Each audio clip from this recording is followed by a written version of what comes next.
근데 우리가 이상민 전 장관, 전 장관 아니죠. 아직 현 장관이시죠. 행안부 장관에 대해서 그 탄핵소추안을 발의를 하고 그게 작년 2월이었단 말이죠. 민주당이 단독적으로 의결을 하고 그리고 거기에 대해서 헌재가 전원일치된 의견으로 기각을 한 것이 작년 7월 25일경이었어요. 네. 한 그때도 180일이 거의 다 돼서 이제 결정이 나왔었던 것인데 지금 뭐 박 변호사님께서는 이번에 이진수 위원장에 대한 탄핵안에 대해서 헌재가 빨리 결정해줬으면 좋겠다라고 말씀하시지만 근데 헌재는 아무래도 봐야 될 것이 많을 것으로 보이고 그리고 민주당에서도 계속적으로 뭐 추가적으로 자료를 제출을 한다든지 뭐 문제 제기를 한다든지 여러 가지로 압박을 할 것이라고 생각을 합니다. 뭐 탄핵 이야기 같은 것이 또 나올 수도 있는 것이고요. 네.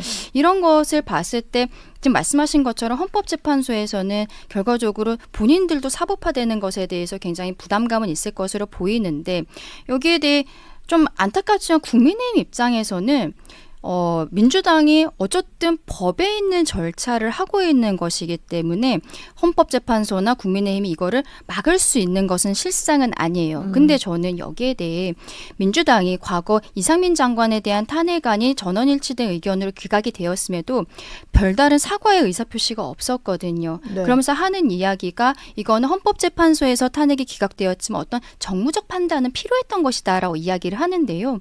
반년 동안에 우리는 행정안전부 장관이 없었어요. 그때 굉장히 큰 홍수라든지 수해가 있지 않았습니까?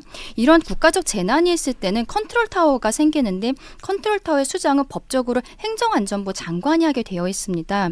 근데 우리는 작년에 그 홍수 상황에서 이상민 장관, 그러니까 행안부 장관 컨트롤 타워의 수장이 없는 상황이었었고 실상은 좀 안타까운 일이지만 우리 그 최상병 사망 사건도 그 컨트롤 타워 수장이 없는 상황에서 있었던 일이었는데 네. 이런 일들도 있어요. 그런데 민주당에서 아무런 사과라든지 이런 것들이 없었던 것에 대해서 그때 국민의힘이 조금 더 저는 강하게 나갔어야 했다고 생각합니다. 네. 그리고 국민들께서 조금 더 너희들 왜 이렇게 정쟁화하는 거야라고 조금 혼을 내주셨어야 됐는데 그때 너무 흐지부지 지나갔어요. 그러다 보니까 이후에도 계속적으로 탄핵을 남발을 하고 있고 어제 제가 운전을 하면서 최민희 위원장이 한 라디오 방송에 나온 것을 들었는데 비슷한 취지의 이야기를 하는 거예요. 헌재에서의 탄핵이라는 것은 일부에 불과하고 어떤 정무적인 부분도 필요하다는 이야기를 또 피력을 하고 있거든요.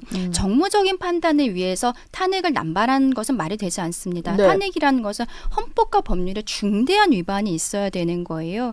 지금 이러한 정말 민주당의 폭주라는 것이 지금 검사에 대해서도 탄핵하겠다. 이제 조금 있으면 이재명 대표 관련해서 1심에서 유죄 판결 나오잖아요. 그러면은 판사에 대해서도 탄핵하겠다는 이야기 또 나올 거예요. 네. 이런 부분들 정말 저는 국민 한 사람으로서 받아들이기 어렵습니다. 예.